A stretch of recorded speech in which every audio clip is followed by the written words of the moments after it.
महाराष्ट्रात लोकसभेच्या 48 जागांवर 5 टप्प्यात मतदान पार पडलं आहे. आता सर्वांनाच निकालाची उत्सुकता लागली आहे. येत्या 4 जून रोजी निवडणुकांचा निकाल जाहीर होणार आहे. महाराष्ट्रात महायुती की महाविकास आघाडी, नेमकी कुणाची जादू चालणार याकडे संपूर्ण देशाचं लक्ष लागून आहे.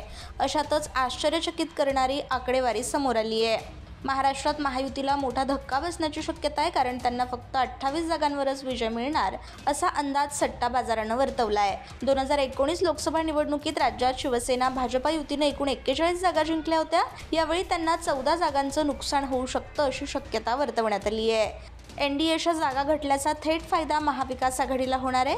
गेल्या निवडणुकीत महाविकास आघाडीला केवळ राज्यात 6 जागांवर विजय मिळाला होता. यावेळी उद्धव ठाकरे यांची शिवसेना आघाडीत सामील झाल्यानं त्यांना 20 जागांवर विजय मिळू शकतो असा अंदाज सट्टा बाजारानं व्यक्त केला आहे.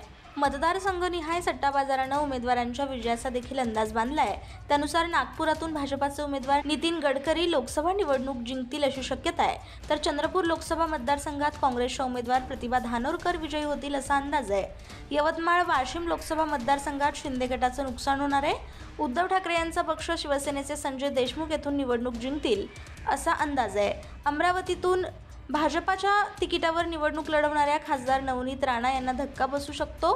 तर सुप्रिया सुळे बारामती लोकसभा मतदारसंघातून पुन्हा विजयी होऊन खासदार होतील असा अंदाज आहे.